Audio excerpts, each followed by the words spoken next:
In modern cars, 5-speed or 6-speed transmissions are usually used. Here, however, a very simple explanation is given with the help of a 4-speed transmission. The input shaft is connected to the engine. The rotational energy of the input shaft is transferred to the counter shaft that transfers its energy to the gears of the output shaft. The output shaft is connected to the wheels of the vehicle. The power flow between input shaft and engine can be adjusted through a friction clutch.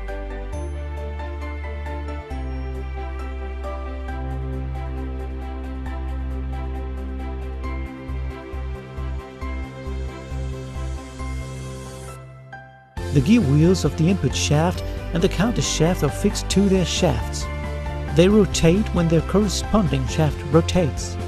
However, the gear wheels of the output shaft are not fixed to the shaft and can freely rotate.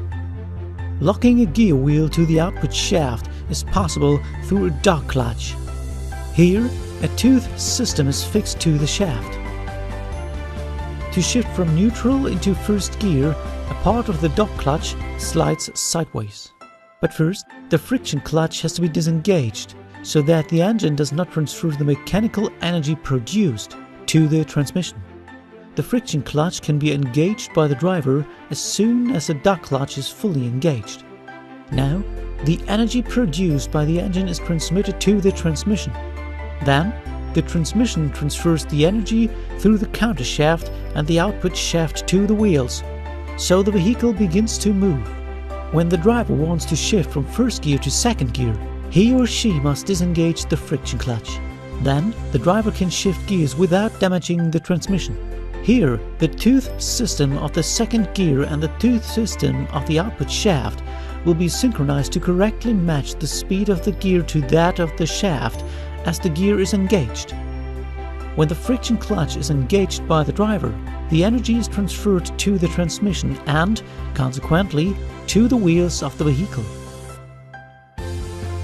The same is true for shifting from second to third gear and from third to fourth gear. This type of transmission is often referred to as an H pattern because of the path that the shift lever takes as it selects the various gears.